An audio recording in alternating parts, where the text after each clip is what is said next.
It was in September that Russian President Vladimir Putin attended an economic forum in Russia's Far East, where, responding to then proposals by the EU to implement price caps on Russian energy imports, the Russian leader threatened to cut off all supplies to Europe in a move he warned could freeze the continent.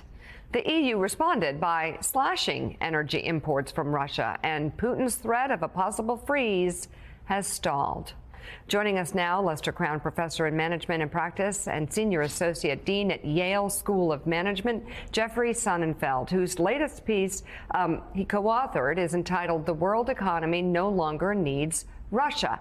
And in it, you write this: for much of the past year and since his invasion of Ukraine last February, Russian President Vladimir Putin has been riding high on his supposed energy omnipotence, holding the global economy hostage to his whims. Now, as we approach the one-year anniversary, if you can believe it, of Putin's invasion, it is apparent that Russia has permanently forfeited its erstwhile economic might in the global marketplace. Thanks to an unseasonably warm winter in Europe, Putin's moment of maximum leverage has passed uneventfully. And as we correctly forecast last October, the biggest victim of Putin's gas gambit was Russia itself.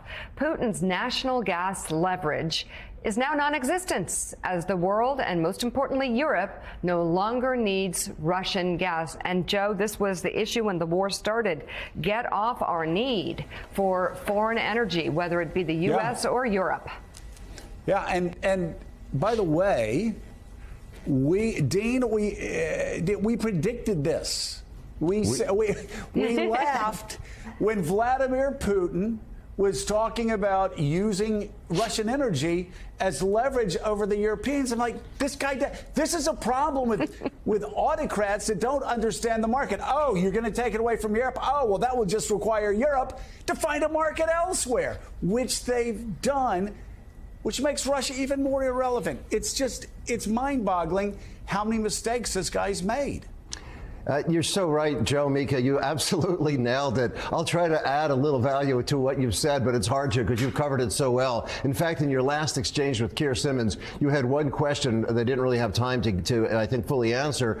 You asked, weren't there pressures from the other Gulf nations on the Saudis to not loosen up? Yes, there's plenty of supply out there. Those other Gulf nations, you're exactly right, Joe. They wanted to keep the supply up. And Russia, as he was threatening to cut production, their production is actually up despite all their threats.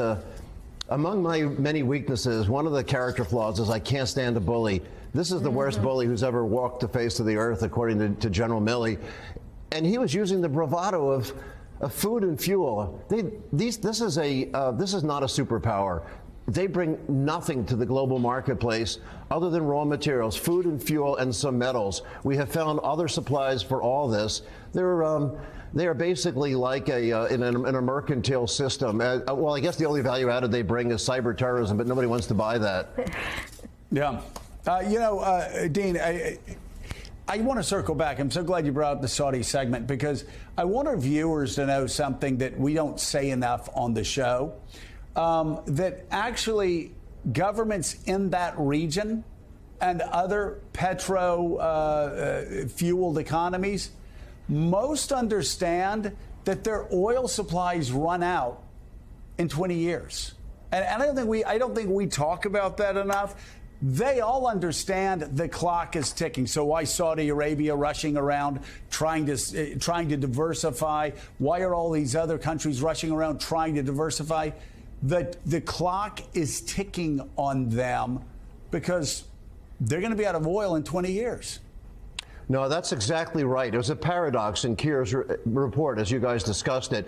He happened to mention parenthetically that they're building this massive city, Neom, which is all carbon neutral. You wonder, well, why would that be? Of course, they're doing that as a test site.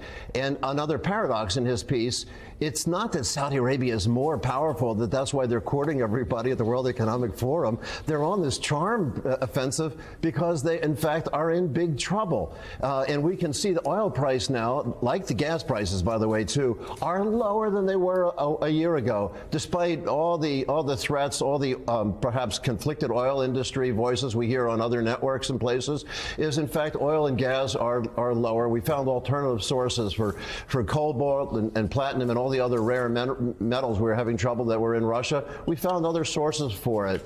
But Putin was saying, I'm going to cut off gas to Europe. You're going to have this freezing cold, horrific winter in Europe because we're going to cut off gas. 86% of his gas went to Europe, which was 46% of what Europe took. Now we provide more to Europe than Russia did at its peak. And Russia's down to like 7% from 46%. Wow. But we and Norway and Algeria are providing the gas that they need, and again, it's half the price it was when we met last time, and it's remarkable. And this is true of oil has fallen.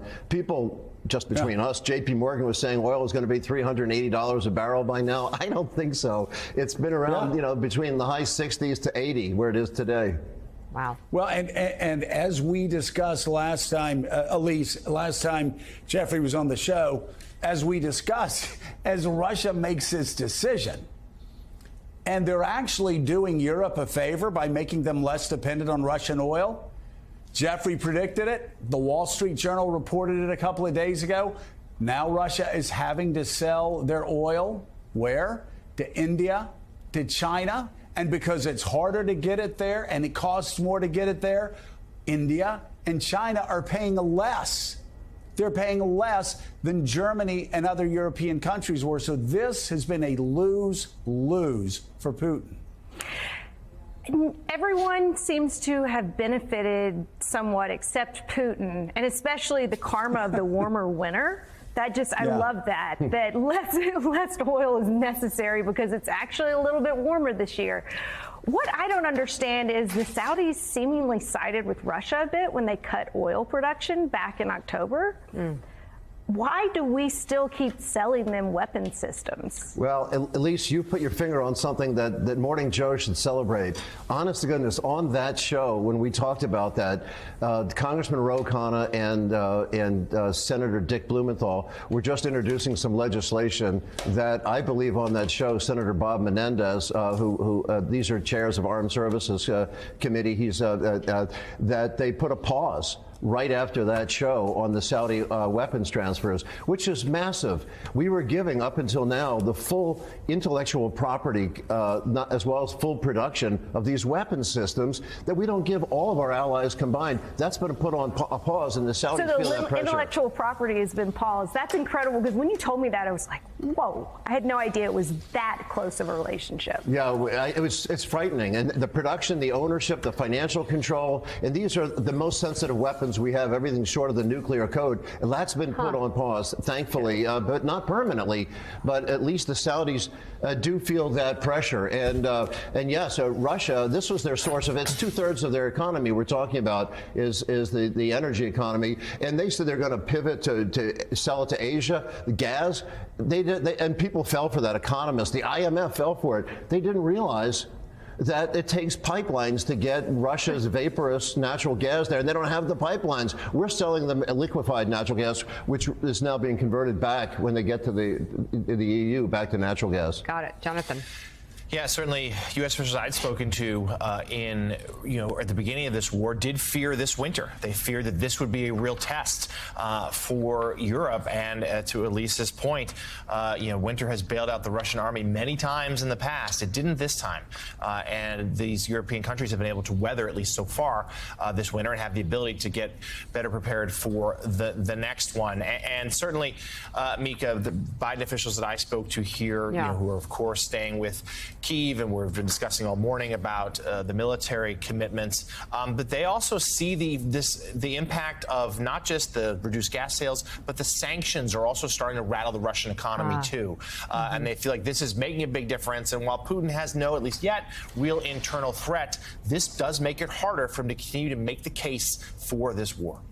Associate Dean at Yale School of Management and a resident of the great Branford, Connecticut, Jeffrey Sonnenfeld. Thank you very much for being on this morning. Thanks for coming back. We appreciate it. Thank you so much.